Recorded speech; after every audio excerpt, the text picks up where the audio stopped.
treasures. I'm gonna be preparing for you butterflied leg of lamb. Let's get started. I'm making an herb or compound butter, and I already have a video on how to make your own compound butter. I'll link to that video right up here. We're gonna need, of course, the leg of lamb that's already been butterflied. You can buy it already butterflied, or you can ask your butcher to butterfly it for you. This is about 3.5 pound leg of lamb. We're also gonna need some fresh garlic cloves and some fresh rosemary that I picked from the garden.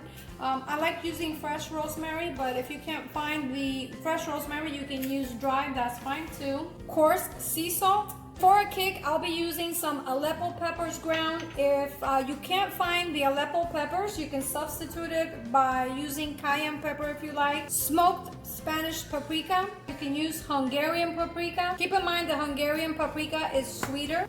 Turmeric, ground cloves, ground cinnamon. We're gonna need some toasted fennel seeds, some dried sage leaves. I grow and dry my own herbs at home, and when they're dry, I just keep them in an airtight container just like that. I like to grind them as I need them. Of course, you can buy the already ground sage leaves. I've just been so excited with my herb garden that I finally can use my own herbs in my food, and I've been developing most of my spices from my garden, which is absolutely amazing. If you have the space and the time, I encourage you to start your own herb garden. It's extremely rewarding, and it definitely shows in your meal. So when I come back, we're gonna put all this together and we're gonna rub our lamb. And I'm toasting the fennel seeds on a dry cast iron pan, about 30 seconds to a minute, releasing all the oils and the fragrance and the aroma of the fennel seeds, and that's just going to enhance the flavor of the fennel. Looks like we're ready. This is what the fresh sage looks like, and usually what I do to dry my own sage or my own herbs is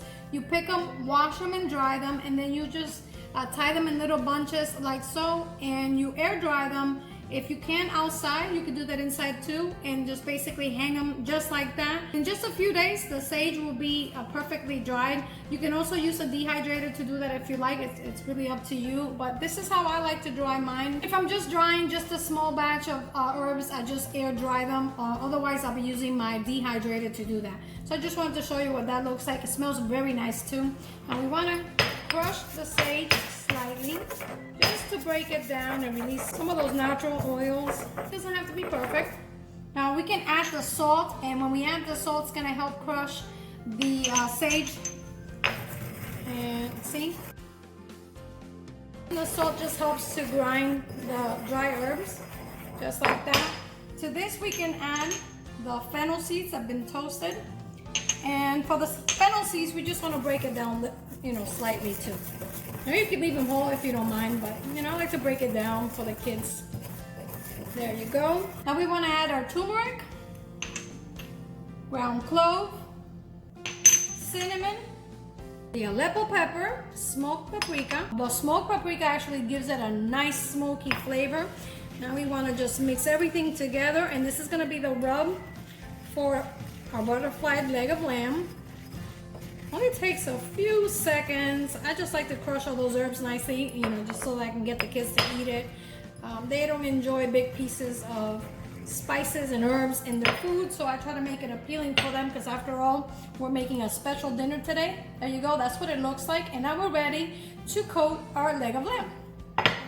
And now that we have all our condiments and spices ready, I want to trim the leg of lamb slightly, especially remove some of this excess fat. I always like to trim my meats, make it a little lighter.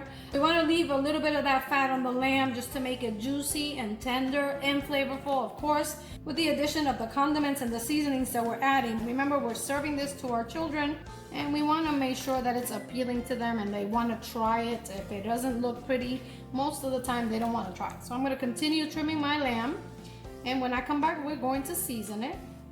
I have some saran wrap on the bottom, and now I'm going to place some over the top, and we're just going to even it out, so when we place it in the oven, it cooks evenly. You don't have to do this if you don't want to, but I want it to be as even as possible, so we're going to pound it slightly. This is also going to help tenderize it too.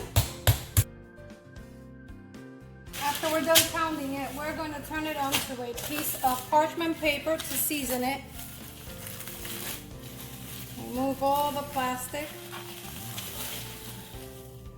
Look at that, looks beautiful.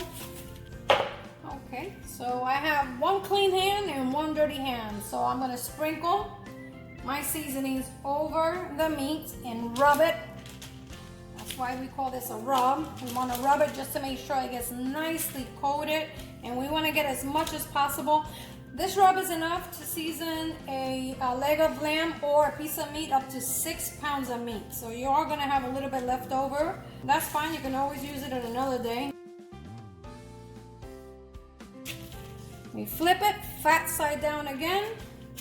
Next we want to mince our garlic, and I'm using garlic that I kept in the freezer. Garlic freezes very well, and usually what I do is when I find the garlic on a good price and a sale, I put it in vacuum seal bags and keep it in the freezer, and it keeps fresh for months. As you can see, they look pretty fresh and they are still very fragrant. And these days I'm finding that it's very convenient since we are limited to the visits to the supermarket. Of course, nothing beats fresh, but when you're in a pinch, this is just a good way to save time and money, of course.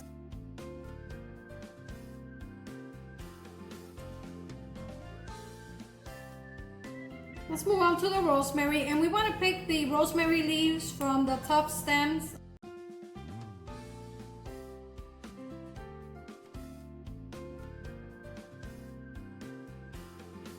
Rosemary happens to pair very nicely with lamb, so that's why I'm using rosemary. We have our condiments or seasoning, breadcrumbs, compound butter, rosemary, and garlic. And now that we have everything ready, we can begin seasoning our leg of lamb. I'm mixing the breadcrumbs, butter, rosemary, and garlic. Spread it on our leg of lamb. I make my own breadcrumbs, but you can use Japanese breadcrumbs, Italian breadcrumbs. I like making my own.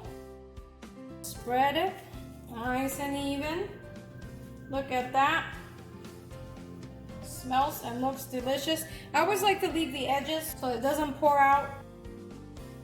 With the help of our parchment paper, we're going to roll it like that. And we want to press it a little and continue rolling it to form a cylinder.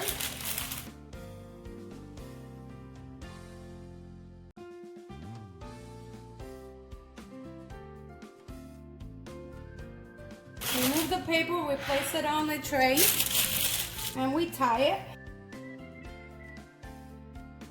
There's a lot of different ways to tie your meat, and basically what we're looking for is for the meat to hold its shape. We're not looking for anything too fancy. So I'm going to be doing this the simpler way, which is basically cutting pieces and going across the meat until we're done.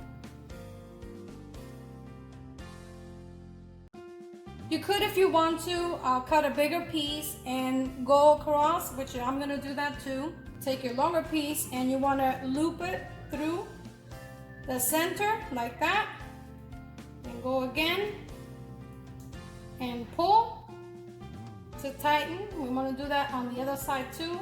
Loop it like that until both ends meet at the middle. Like I said, doesn't have to be anything fancy. I'm not a professional chef, but what I'm looking for is for the meat to just simply hold this shape, and once they meet in the middle, tie it and do a little bow. You can do a knot if you like. I'm just gonna do a bow. I like bows.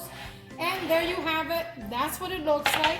We're gonna place this covered in the refrigerator for at least 2 hours before we cook it, just to allow all those flavors to marinate into the meat. And when we come back, we're gonna cook this baby up, and later on, we are going to try it. It's very important that you take your leg of lamb out of the refrigerator, bring the meat to room temperature.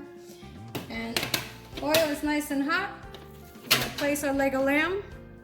Check it out. Listen to that sizzle. Nice. See all the sides. And while that's happening, preheat the oven at 300 degrees. Prepare your potatoes. Add some butter. Fresh thyme. And fresh rosemary. Now we can add the potatoes and allow them to cook for about a minute.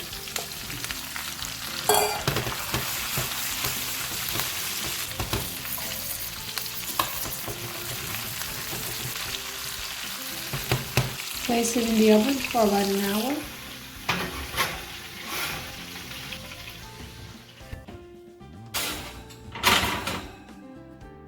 The lamb is perfectly cooked, and what we're looking for is an internal temperature of 145. So we're gonna grab our thermometer, place it in the center, and there we go. We have 145, which is exactly what we're looking for. I'm gonna allow the lamb to rest for a few minutes. In the meantime, we're gonna remove the potatoes, and we're gonna make a gravy using the juices or the jus from the pan, and place it in the refrigerator to separate the fat from the drippings. Take some of the lamb fat and place it in a hot skillet or a pan. Add your pan drippings.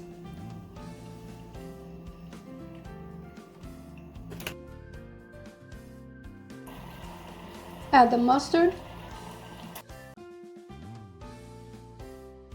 butter, black pepper,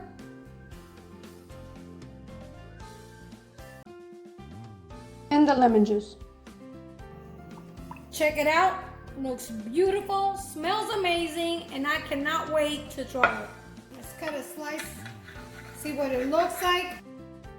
Put a little bit of that gravy over the lamb, just like that. And check it out.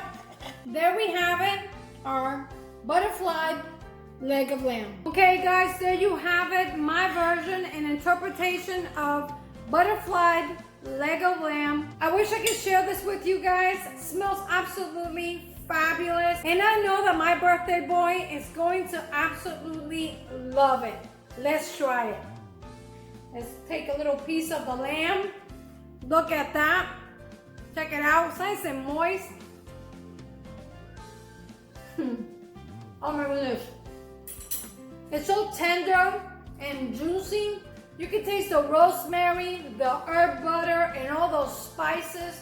Tastes absolutely delicious. The cinnamon, the cloves, out of this world. You have to try it. If you like this video, don't forget to subscribe, like and share this video, and activate the notification bell to be notified when I upload new videos. And until next time, I'm Evita, cooking at the rhythm of my heart.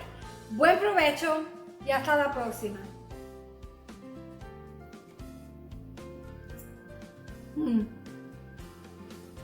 Oh my goodness, it's so good.